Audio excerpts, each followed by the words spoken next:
Hey everybody, welcome back to the channel. It's full-on gardening season here at the farm right now, and in today's video we're getting those potatoes in the ground. In addition to that, we're going to be going through getting some other plots and gardens ready for other stuff up here, and I'm also going to be going through our seeds to pick out what I'm going to get started for the summer garden. You're not going to want to miss this one. Stick around.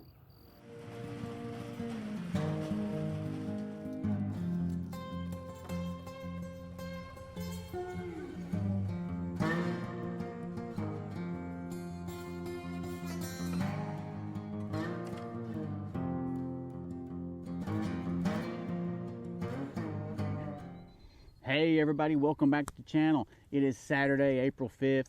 I've been out of town working pretty much all this past week. I was in Asheville, and so didn't get to do anything this past week here around the farm, just kind of checking in on things today. We are really starting to get tight as far as the window for getting our seedlings started, so I'm going to try to prep my germination bed here today. As you can see, the wind is still whipping here. We have had crazy winds here for nearly the past week, but everything still looks to be okay. The onions are starting to take root and perk up and green up. I'll give you a shot of those here in a little bit. Got a lot of things I got to get done today. I've got my disc on my tractor, put the disc on yesterday evening right before dark. I'm going to have to start chopping up those areas that I plowed, at least 2 of them anyway. I'm going to go ahead and run the disc over to try to start breaking up the clots that are in there that you saw in the last video. Then I got to go to my parents' house, and I've got to help my dad get his disc on his tractor so that he can try to go ahead and get our potato garden worked up so we can get those potatoes in the ground. We're really, you know, I like to get the potatoes in the ground around the last week of March if possible. Here it is, first week of April. It's still better than the past couple years where it's been mid-April before we get them in the ground. There's still time. They're actually, so we've had 80-degree weather all week this week. They're calling for lows around freezing for 2 nights this coming week. So, you know, it's still too early to get your tender summer plants out. I know people that have planted peppers and tomatoes 2 or 3 weeks ago.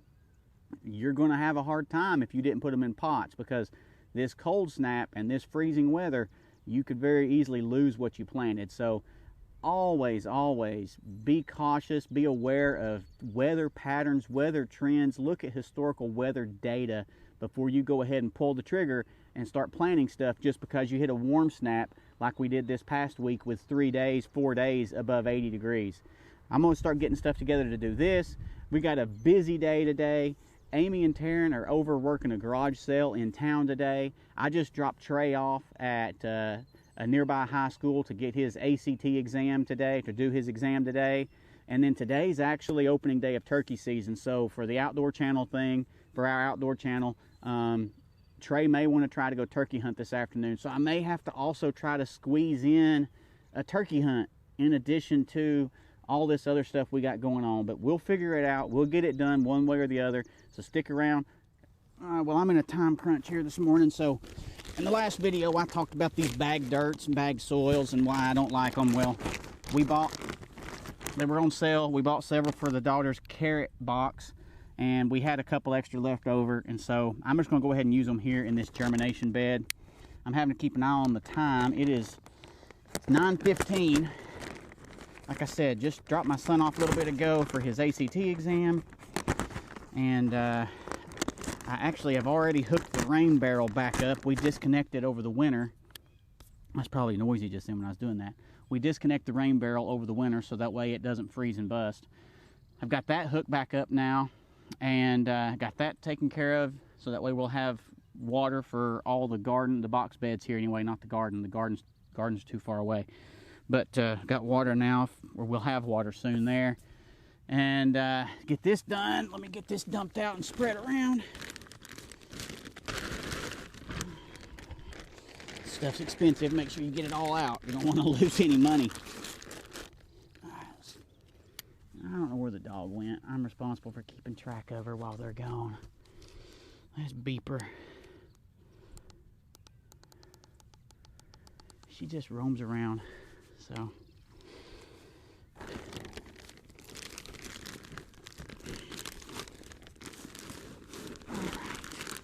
hope my mic don't fall off in this. That would be bad. finding a black mic this size in a bag of, and a pile of dark brown to black soil would get my morning started off poorly.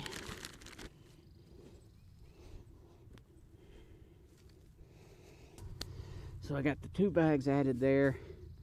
By the time this settles, there's going to be probably 2.5 to 3 inches of clearance on the side of this, and then you've got about 4.5 inches of clearance before you get to the net or the window screen on top of the cover that I've got there. So you're going to end up with plants can get probably 6 inches tall before they'll start hitting that screen, and at that point then I'll probably just transplant them into planter containers, little 3-inch planter containers or whatever, and then I don't know, I'll figure it out. Or I could just raise the top, take the top off, either one, and just let them keep growing here where we can transplant them. Hopefully the weed mat, it's a double thick weed mat in the bottom, hopefully it'll keep the roots from going through, and then I can transplant them pretty easily. We'll see. All right, let's run over here. Tractor, I had to take it yesterday and clean the radiator grill out there. It had so much stuff built up in it from just dusty environments, from bush hogging and doing the driveways and moving dirt when I was building the barn and all that sort of stuff, and it was just plugged up. So I cleaned all that out, added some power steering fluid, changed the oil on it not too long ago. I do need to change the hydraulic fluid filter though. That's something I need to do. I need to get that on my list. Okay, one other thing I've got to do today, and I just saw it when I walked through here, is we need to mow, but my wife calls her 0-turn mower hers, so that's fine. She can have it if she wants it. I got to get the oil and filter changed on that today, and I've got to pick up all these leaves from this high wind and the storms that have come through, because the ground is just covered in I said leaves, limbs. Ground's covered in big limbs, and I gotta get all these picked up before we can mow, so we don't dull the blade any faster than it's gonna dull just from normal wear and tear and day-to-day use. So, all right, a lot of things. Let me get over here. I need to figure out some details on this oil and filter for this mower, so I know what I need to buy. Maybe I can pick it up when I go pick up Trey from his test. I may go ahead and try to disc that garden plot down there, since I've got a little bit more time before I have to go pick him up. But it's 9:30 now, and I already got several things on my to-do list done, but like I said before, a whole lot left. All right, well, I'm going through. I've got to get out whatever I'm going to get started in that germination bed, which is pretty much, and I see them here, so I'm kind of distracted, but it's pretty much my tomatoes and peppers. So I'm going to go through here, see what I got, and figure out what I'm going to plant. So one thing I want to point out too, and I think I may have said this in a previous video, on these gardening groups that I'm in on Facebook, I see people every year talking about how they throw their seeds away at the end of the year, and it just baffles me, because you don't have to do that. You can use seeds year after year. I mean, this tomato bush beefsteak, these were packed for 2017. Last year, I got 100% germination out of those. Let's see here. Find some others that I planted. There's another bush beefsteak. This Amish paste tomato, these were packed for 2019. I got really high germination rate out of those as well last year. Beefsteak, same thing. Now those were 23 packs, so they're only 2 years old. But I don't understand the mindset of you've got to throw away your seeds at the end of every year. I don't think I have them in here, but yeah, okay, here we go. White half runners, packed for 2019. This was nearly 100% germination last year. You can go back and look at our videos from our gardens last year. So I did white half runners, and then I did these blue lakes. They were a 2022 pack, and then I think I may have used all of the rest that I had. I don't see the other beans. What else did I planted last year? I planted contenders, and they're not in here. So, but they were 2 or 3 years old as well. So you don't have to throw your seeds away at the end of every year. I don't know why some people think that's the case, but I see people put that on the Facebook groups all the time, and it just totally baffles me. But anyway, I'm going to go through. I'm going to start laying out. So obviously I'm going to do our classic beefsteaks. I'm going to do some Amish paste, do some of our bush beefsteaks. I've actually got 2 packs of those. I don't care for it. We did Ace 55 one year. They didn't really produce the way I was hoping. And we used to do a lot of Romas, but they don't care for them anymore. So I'm not going to waste our time with those. Those are just, this is like a little black vernissage. It's actually empty. No, there's some seeds in there. They're pretty tasty. They're more of just kind of a decorative looking tomato, but I may plant a couple. We planted some of these Thorburns terracotta last year. Nothing really to write home about in my opinion. I'm not going to mess with those. Brandywine's one of my favorite Brandywines. So we actually bought Brandywines, but somewhere in here. So here you go. Look at this too. This is something else I do. So I make these little seed packets out of just printer paper, and I just cut the paper in half, fold it into shape, and then either staple it or tape it together. So this is large red cherry tomato seeds that I've been collecting every year. I save 2 or 3 of the prime tomatoes. I let them rot, and then I dry them, and I get the seeds out of them, and I plant them, and I get very high germination rates doing that. So I'm going to plant large red cherry tomatoes. We love those. Cherokee Purple and Brandywine are probably my 2 favorites. So, and these are Cherokee Purple seeds that I saved years ago in 2021, and I've been using them since then. So I think I may have added some to it last year. But anyway, I'm just going to go through. I'm going to keep sorting out, seeing what we got here, and try to figure it out. So let me make a pile of what I'm going to use and what I'm not. And some of these we may actually end up growing in the basement under the grow light setup. So because we really, the peppers, we'll probably put our tomatoes out 3 or 4 weeks before we put our peppers out. Maybe, we'll see. But shishitos, last year was my first year growing shishitos, and they were an extremely bountiful harvest. Delicious peppers. I was picking them, and I would blister them in a skillet, and I would fry up a farm fresh egg with cheese and either a tomato or our tomato basil jalapeno jelly. And you talk about good. That was good, having that combination. And I don't remember. So I bought these at the end of the year last year. This is a black Brandywine. Going to give that a try. I do not remember. I think Baker Creek snagged me with some marketing last year. So this is a Zulu pepper. Can't tell you anything about it. Had never been open. I'll give it a try. California Wonder is a staple for us. Sugar Rush Peach. I planted these the past couple years. They are a tasty little pepper. They are sweet with a little bit of heat to them. A little bit, it's kind of comparable to shishito, but a little more heat and a little bit sweeter. So really good. Orange bells. Poblanos, man, we use a ton of poblanos, so I'm going to plant some of those. Jalapenos, always, always, always. Anaheims as well. Oh, nuts, I forgot about these. I hadn't planted, man, I've been so busy traveling this year that I am just totally out of sync with a lot of things, but I forgot I got radishes. I can actually still get those radishes in that bed over there. I'm going to keep going through here, seeing what else, and try to lay out exactly what I'm going to plant over here in this germination bed, and then we'll go from there. All right, well, I went and picked up my son from his testing, and while I was doing that, my dad called. He went ahead and got the potato garden ready to go. I came home with picking up Trey, got on my tractor, and I went down and disked my garden or food plot spot. Not sure what I'm going to do with it yet. This wind is really, really picking up. We're getting 20-mile-an-hour gusts or so here.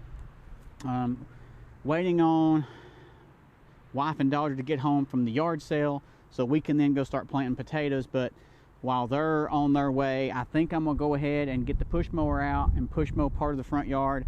And I've already gotten my wife's zero turn taken care of, so that's ready to go.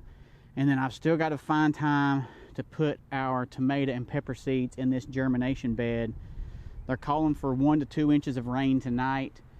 Oh man, you know, I could actually wait on those because my trip out of town this week just got canceled while I was sitting there waiting for my son. And then it's going to be down to 33 and then 31 like Monday night, Tuesday night.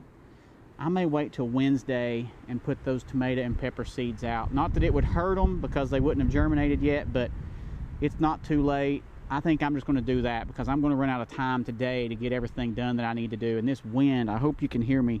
I hope this wind muff on this thing's working pretty good. But all right, I'm going to get this mower out and I'm going to start trying to knock some of this yard out, because if we don't mow it and we get more rain, it's going to be out of control most likely next week.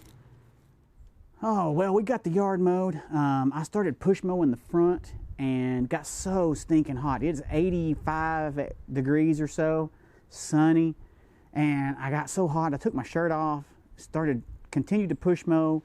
Amy showed up, thankfully, came out, got on her 0 turn, and between the two of us, we knocked it all out, and then we both took turns weed eating and getting all that stuff done. But I think I am sunburned. I can feel it on my back and the back of my neck. It stings right now. I'm pretty sure I've gotten burned a little bit. But it is 4 o'clock. Been out here working since 8:15. Don't fuss at me, I did not take lunch again today. Just came right back home from picking him up and just hit it again. So yeah, sometimes that's just how I end up doing it. But now we get these potatoes out of the crawl space, and they've been in there for a long time. They've been in there since we harvested them in August. They have got some long runners. We've got 3 different varieties in there, but I need to get me some help to pull them out of there, because stepping over everything in there to get them out just is kind of a bit of a hassle for one person. So I'm going to recruit some help, and then I'll go over the potatoes here a little bit later. All right, we've got our seed potatoes out. So first of all, we harvested these 2 in August. You probably saw the video of that. This is a Kennebec potato, and then this is a hybrid. Several years ago we planted Kennebecs and Pontiacs, and they hybridized, and this is the result of that. And so we've saved some of them. I'm not going to plant many of them this year because they start to get soft and sprout much sooner than the Kennebecs. But this flat here is a variety that my uncle planted, and they brought us 3 flats of these, and I think they were called Evas. I'm not sure, but they're still hard. I mean, they are still firm, and they were harvested the same time we harvested these. Now, they've really shot out really long runners since then, just in the past couple weeks, but I mean, most of them kind of look like that right there. So we're just going to plant the potatoes whole.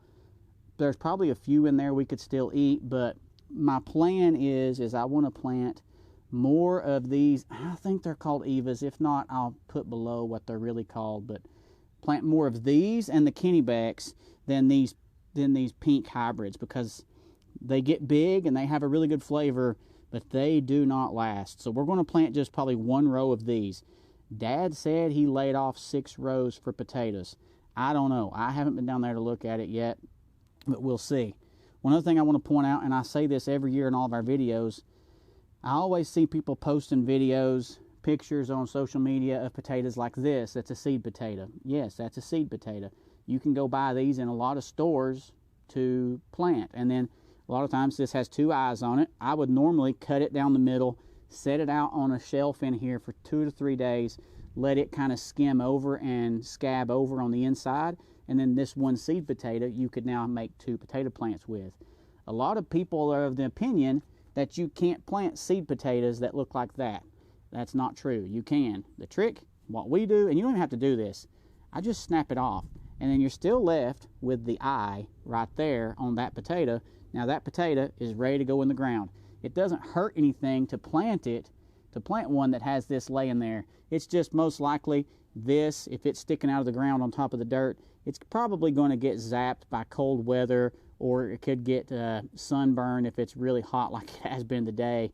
So it's usually easier, in my opinion, to just snap it off. That way you put the potato down in the ground, and all you've got is this one little eye that's what's going to end up eventually breaking through the soil.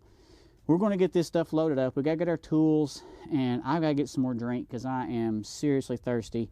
But we will see you over at the garden next. All right, well, we're getting the potatoes out, so we're going to do the first row here. There's 6 rows laid out. The first row is going to be those pink ones, those hybrids, and then we're going to do 2 rows of Kennebec, I think, and then we're going to start putting these Evas or whatever they're called down here, and then we'll see how many we have of either the Kennebecs or the Evas for this other row right here. So, because I don't know, we've got more of the Kennebecs there than we do of the Evas, but we're just going to see how far they'll go. So, all right, we're going to start laying these out, and then, or not laying them out, start putting them out here, and we'll show you that a little bit more in detail.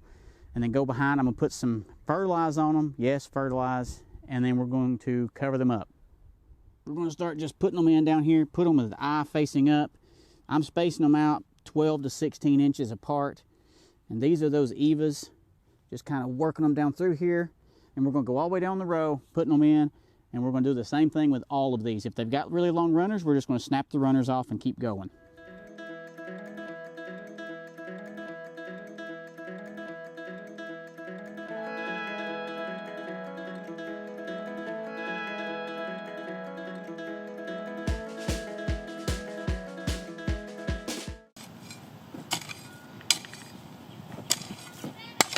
In the ground to mark where the rows are at. You don't think it's necessary? Once they come up, yeah.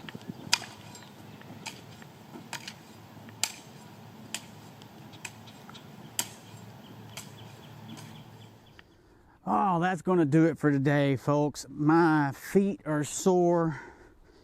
Yeah, this is another 15,000 step day here on the farm, which, you know, really that's not that unusual. That's kind of a typical Saturday work day on the farm. But when you hit 85 degrees on April 5th and your body has not adjusted to that heat, that's brutal. That is rough. But we got a lot of things done. We've got some nasty weather coming in tonight. I'm going to have to go check things out. I'm glad I didn't put my row covers on or anything like that, because they're calling for more high winds and storms. And my son just told me Nashville's under tornado warning, Memphis is under tornado warning, and that's all supposedly heading our way. So it's going to be pretty nasty, it looks like, throughout the night and into most of the day tomorrow. I don't know. I hate it when that kind of stuff hits, because we're here on top of the ridge, and you know, we generally get the full brunt of winds and storms up here on top of the ridge. But, you know, you got to take the good with the bad. Blessed to have what we have. All right, we got to get this truck unloaded. I'm going to help Taryn. She's already carrying milk crates down here. But that is it. Thank you all so much for watching. Drop a comment. Let me know what you think.